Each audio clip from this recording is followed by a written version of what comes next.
On 30th of January 2018, Raila Amolo Odinga was sworn in as the People's President of the Republic of Kenya. Today marks the third year since that swearing in of Raila Amolo Odinga, which was conducted by Miguna and the People's Chief Justice, the Roraka Member of Parliament, TJ Kajwang.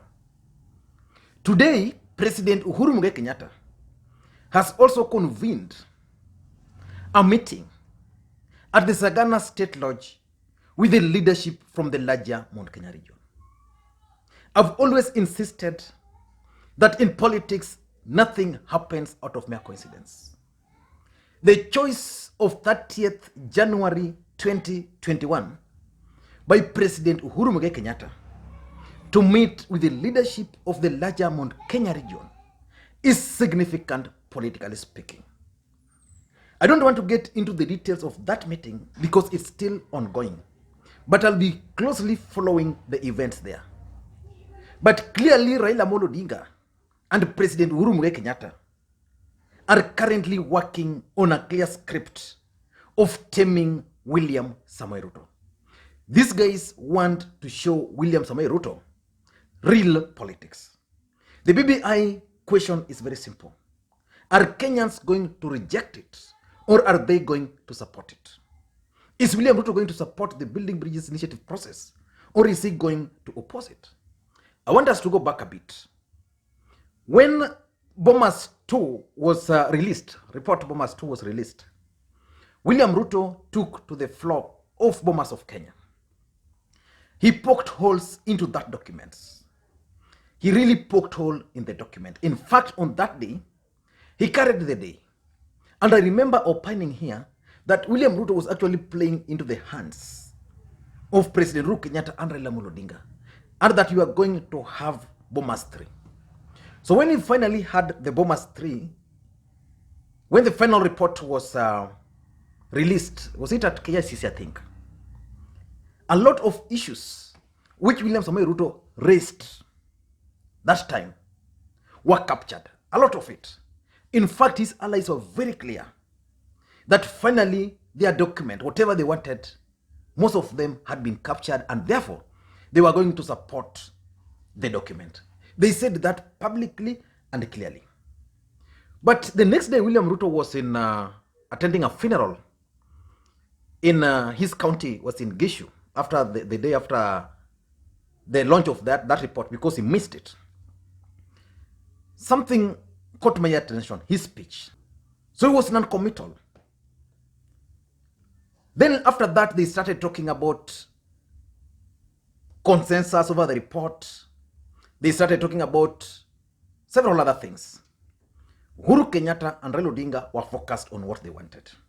I hear those who are saying we've had 2 years and there is no more time for views. And they are saying that why are people giving views now? Why are all these stakeholders giving views now when we had a whole 2 years? But that question can also be asked in reverse. How did we end up with a document that has so many gaps after a whole 2 years that so many people have issues with it? The church has issues with it, Parliament has issues with it, pastors have issues with it, women have very serious issues with it, persons with disabilities have very issues with it, have many issues with it. How did we end up with a document with so many issues? Then when it was now clear that the process was being escalated, when the bill was prepared and the signatures were submitted to IBC, William Ruto and his brigades then started talking about what they were calling multi-choice referendum. Such that if you want additional consequences, you say yes. If you don't want, no. They started talking about those multi-choice things. Again, the signatures were submitted, the report is finally here. And the question is, now we are headed to the referendum. William Ruto and his team are currently opposed to the Building Bridges Initiative process. And the fear which Uhuru and Raila have always had is whether they had the numbers. And I did one of the videos on this platform, and I explained to you guys clearly that President Uhuru Kenyatta and Raila Odinga will easily get the required 24 counties to approve this bill. So yesterday, President Uhuru Kenyatta met with the Central Kenya leadership, the MCS, and all the 10 counties promised that they are going to pass the Building Bridges Initiative bill. Raila Odinga is meeting with Nyanza counties, MCS, immediately after this meeting. In fact, a week later, he's meeting with them on 8th, on Monday next week part 1. Again, I'm sure they are going to approve. In fact, Siaya County has already set the date for passing this particular bill. They want to be the first.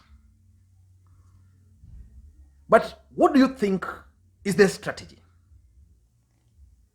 In my considered opinion, Raila and Uhuru are very strategic. The first thing they are trying to do is that they are rallying the MCS to get overwhelming support for the Building Bridges Initiative process. I played with some figures here the other day. I said Nyanza has 6 counties. Western has 3 counties. 3 or 4? 4 counties? 3. Rift Valley, Coast has 6. And my calculations was that these guys were going to get the numbers. So ultimately, if they are going to get absolute majority of the counties approving this particular process, then it will mean very simple thing, that William Ruto's campaign against this document through MCS was actually a waste of time. Because if you've been following the deputy president's campaigns of late, he shifted now to MCS and he's been meeting some of the MCS. In fact, in Nyandarua, the speaker there is this guy, and there was a funeral where his allies actually caused chaos because they insisted on talking. They wanted to embarrass the governor there.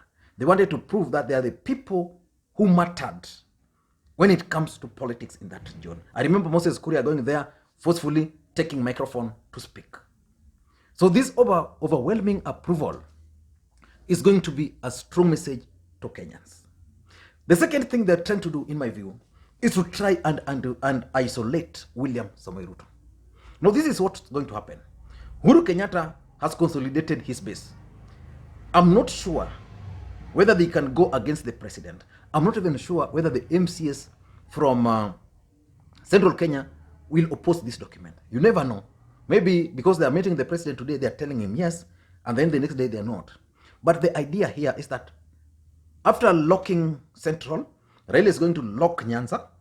Then after Raila locking Nyanza, they're going to go to Western and allow Musalia Mudavadi and Raila Odinga to also lock Western. Then from there, they're going to go to Coast and lock Coast. They're going to go to Northeastern, lock Northeastern. And then they'll identify some counties within Rift Valley and try to lock them. Then William Ruto is going to be isolated. William Ruto is going to remain with one region, which is the Rift Valley. He's going to be left with the Rift Valley. So automatically William Ruto is going to be shocked. He's going to be ashamed that the entire country is supporting the document, but the only people who rejected it is Rift Valley. I'm sure Nandi is going to be the first county to reject the Building Bridges Initiative. So that's the second strategy. The third thing they want to do is to create a momentum for the campaign. Let me just use the case of Punguza Mzigo, because Punguza Mzigo was also William Ruto's strategy. Punguza Mzigo lost momentum. You see, they had the momentum. Their bill was populist. Kenyans accepted the bill. Then it came to the county assemblies. Their expectations was that they were going to get numbers in the county assemblies. So Kirinyaga voted the first, rejected. The expectation was that Central Kenya were going to support this document. Then the whole country rejected that document. Not a single county actually passed it. So they lost the morale. In fact, Ikurua Court then tried going to court to claim that the MCS were influenced, something like that.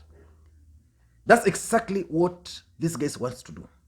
If they're going to get the MCS voting for it, the day the results, the day they'll hit 24 county assemblies, that's the moment they'll pick the campaign, they'll pick the momentum to start moving around the country, selling this building bridges initiative process, specifically to the grassroots. MCS are the smallest unit of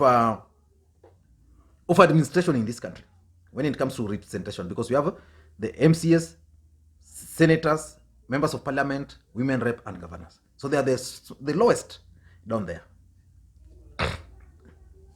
Number 4, it's also going to help them rally support of other Kenyans. If MCS are going to pass this, and of course, because they are rallying for their support, you should have realized that Raila Odinga met with the church. Immediately the BBI report came out, William Ruto started talking to the church. He used his influence on the church to try and influence the debate, writing letters to stop the process, calling for consensus, and the rest.